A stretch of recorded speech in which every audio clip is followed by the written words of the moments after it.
segunda série, querida. Iniciamos nossa aula número 9, página 136 do livro 1B. Vamos começar agora a unidade 3, em que vamos falar sobre os vegetais, um grupo de seres vivos com características muito peculiares, tanto do ponto de vista morfológico quanto funcional, o que acaba fazendo com que o seu estudo se torne bastante interessante, mas, ao mesmo tempo, um pouco complicado em algumas situações. Por esse motivo, antes de começarmos a falar propriamente de vegetais, vamos fazer algumas considerações referente ao tipo de ciclos reprodutivos que encontramos em organismos de reprodução sexuada. De forma geral, vamos apresentar esquemas de ciclos reprodutivos que serão válidos para os diversos grupos de seres vivos, certo? Sendo que o último deles, o ciclo diplobionte, será válido para todos os grupos de vegetais que estudaremos nas próximas aulas. Vamos lá? Veja bem, gente, assim como existe uma variedade de organismos vivos, diversos ciclos de vida, ou ciclos reprodutivos, como você preferir falar, podem ser observados. Os ciclos reprodutivos correspondem a todas as fases do desenvolvimento de um ser, desde a formação do zigoto até a formação de novos gametas. Estes ciclos podem ser classificados a partir do número de cromossomos de uma célula somática de um indivíduo, ou se no ciclo há a presença de adultos diploides ou haploides. Olha aqui do lado, no livro de vocês, vai aparecer esse fique ligado, onde vai falar a diferença de indivíduos haploides para diploides, certo? Após a fecundação, ocorre a formação de uma célula diploide, denominada zigoto, 2Ns, que apresenta o dobro do número de cromossomos da espécie. O que é isso? Vamos para a gente, vamos usar o ser humano como exemplo. Nos seres humanos, as células haploide são os espermatozoides e o ovócito. As células reprodutivas, certo? Elas são haploides, ou seja, ela tem a metade do número de cromossomos. O número de cromossomos da nossa espécie é 46. Portanto, nossas células reprodutivas, nossas células haploides, possuem 23 cromossomos, certo? A presença da metade de cromossomos nessas células garante que, após a fecundação, após o encontro do espermatozoide com o óvulo, do ovócito, o que vai sair aí? Vai restabelecer o número de cromossomos da nossa espécie. Assim, como existem esses dois tipos de células, existem os dois tipos de divisão celular, que são mitose e a meiose. A diferença entre a mitose e a meiose está no fato de que, apesar de serem processos de divisão celular, as duas são divisões de células, elas garantem um número diferente de células filhas, as quais também possuem uma quantidade distinta de cromossomos. Como assim, professora? Vocês já aprenderam isso em genética. Aqui a gente está relembrando para entender isso na reprodução. O que vocês têm que lembrar aqui? Na mitose, as células filhas, elas apresentam a mesma quantidade de material genético da célula-mãe, diferente da meiose. Observe, aqui nós temos a célula, aqui nós temos o esquema da célula. Então, a mitose é uma divisão equacional. Já a meiose é uma divisão reducional, certo? Na mitose, nós vemos ainda a formação de duas células filhas. Já na meiose, 4. Observe, duas células filhas e aqui 4 células filhas. Além de todas essas diferenças, a mitose e a meiose são diferentes também no que diz respeito às etapas e processos de divisão e a função que elas desempenham no organismo. Se a gente precisa reduzir o número de cromossomos, o organismo vai fazer uma meiose. Se a gente precisa equacionar, manter o número, vai fazer uma mitose. Então, gente, grave assim: a mitose é a divisão celular que origina células diploides. Ela passa por fase nas quais o DNA é replicado, ou seja, o genoma é duplicado. E quando ocorre divisão, cada cópia vai para as duas células recém-formadas, de maneira que nada varia geneticamente, certo? Mas vale lembrar que o conjunto duplo de cromossomos do genoma das células que se dividiram por mitose vieram de uma fecundação, do encontro de duas células haploides. Por sua vez, a meiose gera as células haploides. Ela é basicamente um processo de divisão constituído por duas divisões sucessivas, dos quais o material genético é duplicado, os pares de cromossomos são separados. Na última divisão, as cromatídeas irmãs são separadas, assim originam 4 células filhas com a metade do número de cromossomos iniciais. Ela ocorre no interior das glândulas masculinas e femininas, onde as células germinativas, diploide, 2Ns, originam células haploide, N, onde 2Ns é o número total de cromossomos e N é o número, é a metade do número de cromossomos. Além disso, a meiose aumenta ainda mais a variabilidade genética. Aí nós temos nessa imagem a formação de gametas e esporos. E tem dois fiquem ligados, né? Um em relação ao esporo, um esporo sozinho é capaz de gerar um novo organismo sem precisar unir-se a outro. E gameta, um gameta sozinho, geralmente não consegue gerar um novo organismo, ou seja, ele precisa unir-se a outro para que a fecundação seja possível. Então, a gente tem aí a formação de esporos e a formação de gametas. Gameta e esporo são células reprodutivas. O gameta é uma célula haploide, N, metade do número dos cromossomos, que necessita de outro gameta para fecundar e formar um zigoto, ou ovo, como você preferir chamar. O zigoto dará origem a um embrião, que se desenvolverá formando um indivíduo adulto. Já o esporo é uma célula resistente, que sem a presença de outra célula, a partir de condições ambientais favoráveis, garantirá que a espécie perpetue. Ela germinará e desenvolverá um indivíduo adulto, certo? Ciclos reprodutivos, os tipos que teremos. Já entendemos o que é uma célula haploide, o que é uma célula diploide, o que é um gameta, o que é um esporo. Pronto. Temos o pré-requisito para entender os ciclos reprodutivos. No ciclo haplobionte, diplonte, esse primeiro aí na ilustração, o adulto é diploide. Então, o adulto é 2Ns. É capaz de produzir gametas, N, por meio do quê? De 2Ns para passar a ser um gameta N, ele tem que sofrer uma meiose para dividir o número de cromossomos, meiose.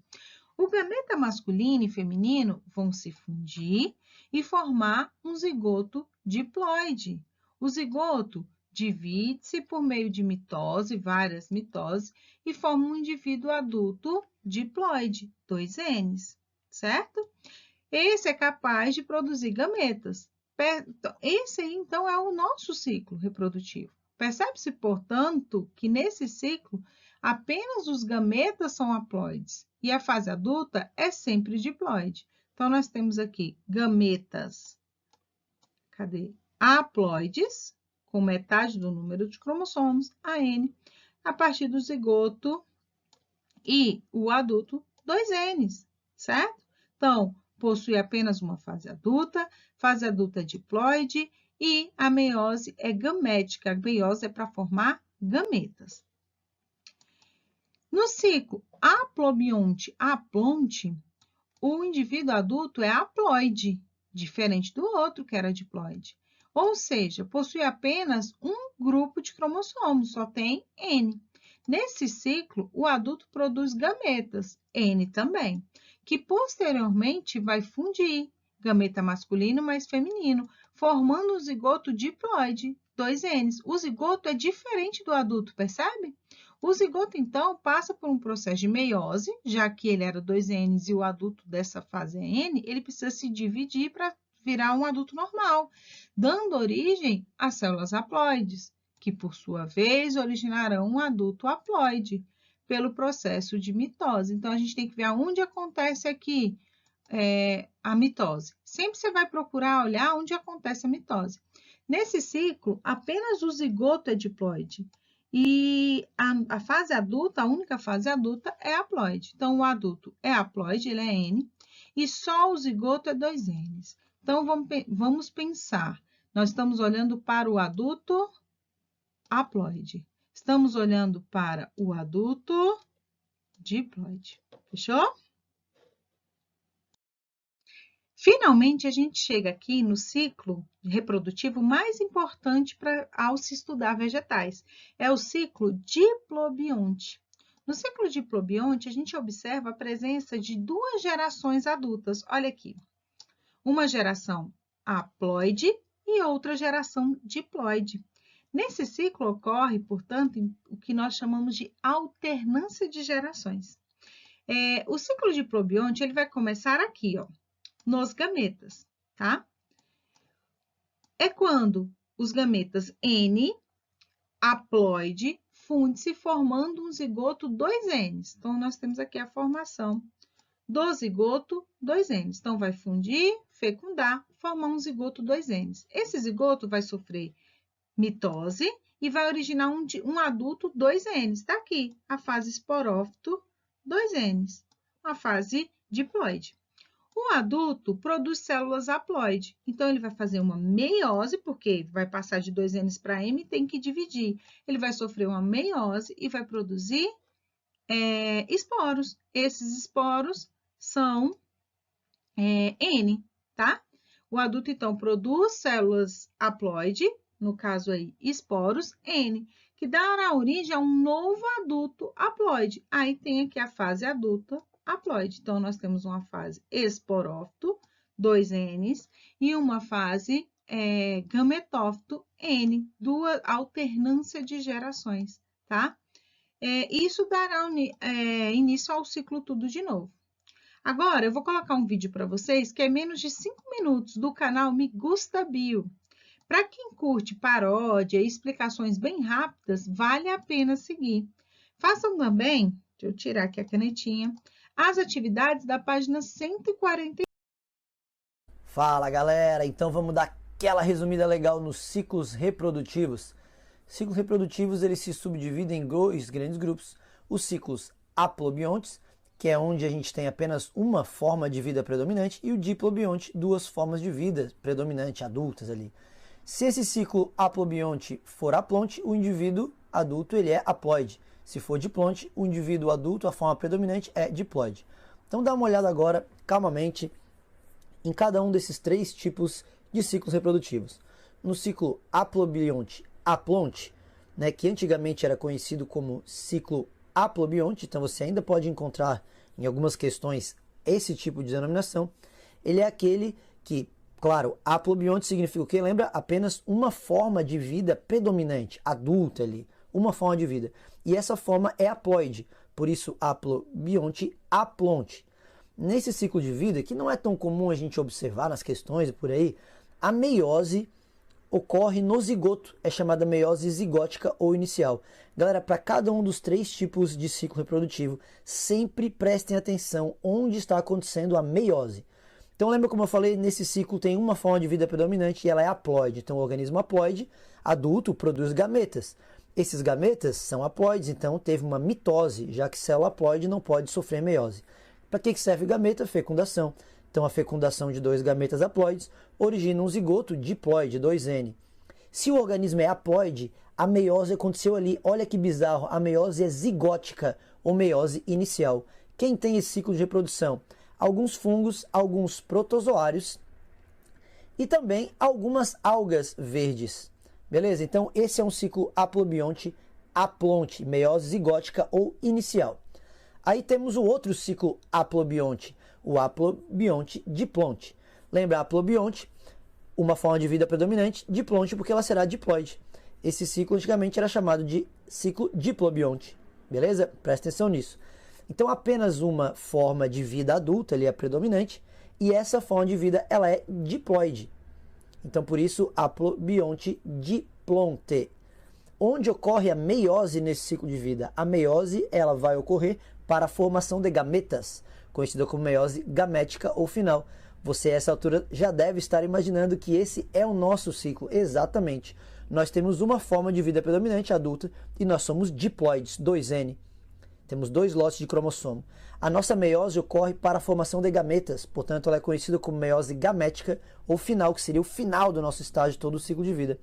Os gametas vão, obviamente, realizar o processo de fecundação, então eu junto 2 gametas haploides, formo um zigoto diploide, que vai crescer, crescer, crescer e originar um organismo diploide 2N, que é o adulto. Esse ciclo é encontrado em animais, também é encontrado em algumas algas verdes e nas algas pardas. E aí, para fechar, temos aquele ciclo que é o mais especial, porque cai mais nas questões. É o ciclo chamado de diplobionte, que antigamente era conhecido como ciclo haplodiplobionte. Então, você pode ainda encontrar essa denominação em algumas questões. Nesse ciclo, ocorre uma metagênese ou uma alternância de gerações. Uma geração é diploide, faz reprodução assexuada, outra geração é haploide, faz reprodução sexuada. Então são 2 formas de vida, uma forma haploide e uma forma diploide, por isso o ciclo diplobionte, 2 formas de vida, beleza? Então vamos lá. Um organismo diploide, estamos no exemplo da reprodução das plantas, ele é chamado de esporófito, tá? O organismo diploide, esporófito, olha a função de um esporófito, produzir esporos. E aí vem a grande diferença, esse esporo ele é haploide, portanto a meiose ocorreu ali, ela é conhecida como meiose espórica ou meiose intermediária, presta atenção nisso, planta faz meiose para formar esporo. Os esporos eles germinam e dão origem ao organismo haploide, é o segundo estágio de vida adulto, digamos assim, de uma planta chamado gametófito. O nome gametófito, óbvio, serve para produzir gameta, um gametófito produz gametas por mitose, já que o gametófito é haploide e o gameta também. Os gametas fecundarão e vão formar de novo o organismo diploide e assim se encerra todo o ciclo. Isso é alternância de gerações, é o ciclo encontrado em todas as plantas e nas algas verdes do gênero uva, que são consideradas as ancestrais das plantas. Beleza, galera?